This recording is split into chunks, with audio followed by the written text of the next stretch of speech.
Me foi apresentada uma questão nos seguintes termos. Nos casos de violência doméstica e familiar contra a mulher, tendo em conta a dicção expressa do artigo 20 da Lei Maria da Penha, seria possível ao juiz decretar de ofício a prisão preventiva, independente de provocação do Ministério Público ou de representação da autoridade policial, excepcionando a regra geral hoje estabelecida no Código de Processo Penal, de que a decretação da prisão preventiva depende necessariamente de requerimento do titular da ação penal ou de representação da autoridade policial. Trata-se de uma questão interessante e que eu resolvi abordar agora neste vídeo. Na redação original do nosso Código de Processo Penal, que data de 1941, havia a previsão de que o juiz poderia decretar de ofício, ou seja, sem requerimento do Ministério Público, nem representação da autoridade policial, a prisão preventiva do investigado ou do réu. Essa prisão, que independia de qualquer provocação da jurisdição, podia, portanto, ser decretada pelo juiz tanto na fase de investigação como no curso da ação penal. Ocorre que o Código de Processo Penal, na sua origem, acolhia o sistema inquisitorial,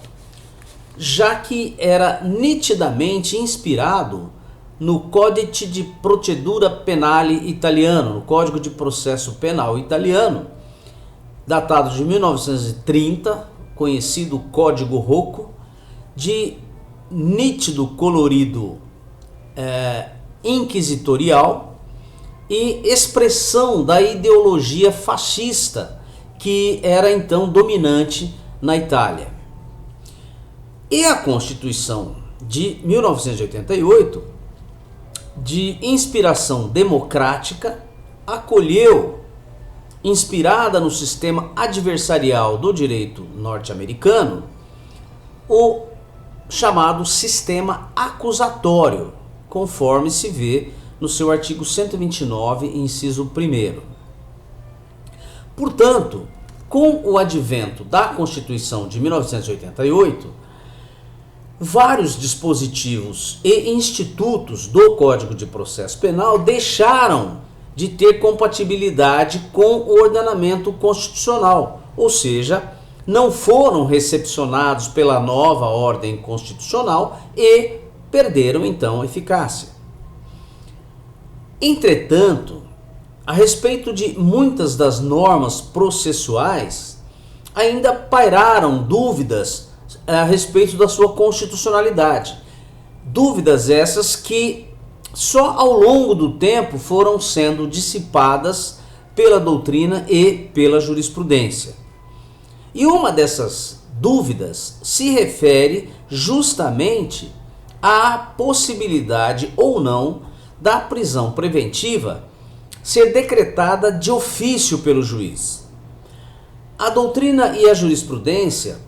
foram se solidificando no sentido de que, num ambiente acusatório, é inadmissível que o juiz, quebrando o princípio da inércia da jurisdição, decrete medida tão drástica como é a prisão preventiva, independente de provocação do próprio titular da ação penal. E, em razão disso, esse entendimento doutrinário e jurisprudencial foi se refletindo na produção legislativa subsequente, que se fez necessária para reformar a legislação processual e adaptá-la à nova ordem constitucional. Assim, primeiro, a Lei 12.403 de 2011 alterou o artigo 311 do Código de Processo Penal, de modo que a possibilidade de o juiz decretar a prisão preventiva de ofício passou, na lei processual, a ficar restrita à fase do processo. A decretação da prisão preventiva antes do início da ação penal passou a depender de requerimento do titular da ação penal, do Ministério Público, ou de representação da autoridade policial. Posteriormente, com o advento do chamado pacote anticrime, a Lei 13.964 de 2019, que entrou em vigor em janeiro de 2020, tanto o artigo 282, parágrafo 2º, quanto o artigo 311 do Código de Processo Penal, o primeiro tratando das medidas cautelares pessoais em geral, e esse último cuidando da prisão preventiva especificamente, que é uma das espécies de cautelares, receberam nova redação. Essa nova redação dos artigos 282, parágrafo 2º e 311 do CPP extinguiram de vez a possibilidade de decretação da prisão preventiva ex officio pelo juiz. Agora, seja na fase de investigação, seja na fase processual, pouco importa, a prisão preventiva só poderá ser decretada se houver provocação, se a jurisdição for provocada e não mais ex officio. Ocorre que, como a Lei Maria da Penha, Lei 11.340 de 2006, prevê no seu artigo 20, caput, a possibilidade de prisão preventiva do agressor, e tal dispositivo menciona que a prisão poderá ser decretada pelo juiz tanto de ofício como a requerimento do Ministério Público ou por representação da autoridade policial, e esse dispositivo não foi expressamente revogado, algumas vozes, justamente sob o fundamento de que não houve expressa revogação desse artigo 20 da Lei Maria da Penha e que haveria uma relação de especialidade entre esse artigo 20 e as normas do Código de Processo Penal, defendem que, excepcionalmente, nos casos de crimes que configurem violência doméstica e familiar contra a mulher, o juiz ainda poderia decretar de ofício a prisão cautelar. Essa, entretanto, não é a melhor leitura do Instituto da Prisão Preventiva. A nosso sentir, a questão se resolve pela chamada teoria do diálogo das fontes, desenvolvida pelo alemão Erich Jaime, mas mais especificamente, ainda mais especialmente, na sua projeção da chamada coerência sistemática, uma das projeções da teoria do diálogo das fontes. Fala-se em diálogo das fontes normativas porque, num ordenamento legal composto por várias leis, há entre elas influências recíprocas, em que, ora, ocorre a aplicação concomitante e conjunta de duas ou mais normas, uma de forma subsidiária à outra, ou às vezes em complementação da outra, e ora impõe-se o afastamento de uma das normas em razão da necessária opção por uma delas, considerada norma prevalente. Um dos mecanismos de aplicação desse diálogo das fontes é a denominada coerência sistemática, que resulta mais ou menos da conjugação daqueles já conhecidos métodos de hermenêutica chamados de interpretação contextual e interpretação teleológica para definir qual é a norma aplicável naquele caso. A premissa básica é de que o ordenamento jurídico é um sistema, e como todo sistema, ele tem que manter coerência lógica interna. Cada regra desse ordenamento não é um mundo isolado e estanque. Ao contrário, cada regra faz parte de todo o sistema e está, portanto, sujeita ao diálogo, à interação e à adequação às outras regras e princípios integrantes do mesmo sistema. E assim deve ter uma leitura dentro desse contexto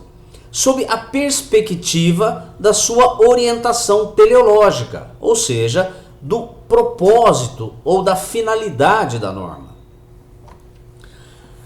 Muito bem. Antes mesmo das reformas na legislação processual, a doutrina e a jurisprudência já vinham afirmando que, com a adoção do princípio acusatório pela Constituição de 88, a decretação da prisão preventiva pelo Judiciário sem provocação delineia-se incompatível com a vigente orientação constitucional, na medida em que implica a iniciativa do juiz, violando a inércia da jurisdição e afetando a própria imparcialidade do juiz. E foi justamente esse entendimento de que o processo penal acusatório abrigado na Constituição veda a iniciativa de ofício do juiz na decretação da medida cautelar, inclusive e principalmente a mais drástica das medidas cautelares pessoais, que é a prisão preventiva, que se impulsionou as alterações no Código de Processo Penal para estabelecer um novo regramento da prisão preventiva. Ora, se o STF, em decisão unânime da sua segunda turma, decidiu em outubro de 2020, depois da entrada em vigor do pacote anticrime, que a decretação da prisão preventiva pelo juiz de ofício é incompatível com a Constituição, parece óbvio que qualquer que seja a legislação infraconstitucional, seja ela a Maria da Penha, seja qualquer outra legislação, ela vai padecer do mesmo vício de inconstitucionalidade. Ora, se a Suprema Corte afirmou que a decretação da prisão preventiva pelo Judiciário, sem provocação, ofende a regra constitucional do processo penal acusatório, o artigo 20 da Lei Maria da Penha não pode prevalecer sobre a norma da Constituição, que é justamente a sua fonte de validade. E há ainda um argumento de reforço. A recente Lei Henri Borel, Lei 14.344 de 2022, que trata da repressão à violência doméstica familiar contra a criança e contra o adolescente, e que é o diploma legal que guarda maior similitude, maior semelhança quanto à orientação teleológica, quanto aos fundamentos e no tocante aos mecanismos legais de tutela da vítima com a Lei Maria da Penha, mas é muito mais recente. E se essa lei também prevê a possibilidade de prisão preventiva do agressor, mas condiciona, lá no seu artigo 17, a prisão preventiva a requerimento do Ministério Público ou a representação da autoridade policial, não há nenhuma razão lógica para que a Lei Maria da Penha tenha aplicação diferente. Não há nenhuma razão racional para a aplicação distinta de uma lei e outra, Maria da Penha e Henri Borel, até porque elas têm as mesmas bases principiológicas, os mesmos fundamentos sociais de preservação da paz familiar, as mesmas finalidades protetivas e as mesmas estruturas normativas são muito parecidas. Só se distinguem, se diferenciam, porque uma tem por objeto a proteção da mulher no âmbito das relações domésticas e a outra tem por objeto a tutela da criança e do adolescente no mesmo ambiente de relações domésticas. não há razão para aplicação, interpretação, leitura distintas. Por fim, nem mesmo o argumento da relação de especialidade e generalidade utilizada pelos defensores da tese de que o artigo 20 da Lei Maria da Penha é exceção à regra geral, resiste a uma abordagem mais cuidadosa. Nem mesmo esse argumento da especialidade resiste a um enfrentamento mais atento. Por quê? Ora, o princípio da especialidade, em que a lei especial prevalece sobre a norma geral, que é aquele método de interpretação pelo qual uma norma específica tem prevalência em relação a uma norma geral, ele tem como fundamento lógico a premissa de que deve preponderar, quando ambas regulam o mesmo tema, aquela regra destinada especificamente ou especialmente à regulação daquela matéria. Esse é o fundamento lógico da aplicação da regra da especialidade. Ora, se há uma norma que regula especialmente aquele tema, que é destinada à regulação específica daquele tema, a outra que trata de forma apenas genérica ou superficial a matéria, deve ser afastada para que se aplique a mais específica, que trata de modo mais imediato ou pormenorizado o mesmo tema. O que determina, portanto, essa relação de especialidade e generalidade entre uma norma e outra não é o fato de uma estar contida numa lei especial e outra num diploma legal de aplicação geral, como muitos podem pensar. Não. O que determina essa relação é a relação lógica de cada uma das normas com o tema objeto da regulação. Portanto, não é simplesmente porque está contida na legislação especial, ou seja, no bojo da Lei Maria da Penha, que a regra do artigo 20 da Lei 11.340 de 2006 deva prevalecer, deva ser considerada lei especial e, portanto, observada em relação às normas dos artigos 282, parágrafo 2º e 311, ambas do Código de Processo Penal. Ora, a finalidade precípua da Lei Maria da Penha não é regulamentar o instituto da prisão preventiva. A Lei Maria da Penha se destina à tutela da mulher em situação de vulnerabilidade nas relações familiares ou domésticas. E dentre os seus mecanismos de proteção, ela relaciona a prisão preventiva, ou a possibilidade de prisão preventiva do agressor. O diploma legal que cuida especificamente da regulação da prisão preventiva, estabelecendo os seus pressupostos, os seus requisitos, suas condições legais objetivas, nos seus artigos 311 a 316, é justamente o Código de Processo Penal.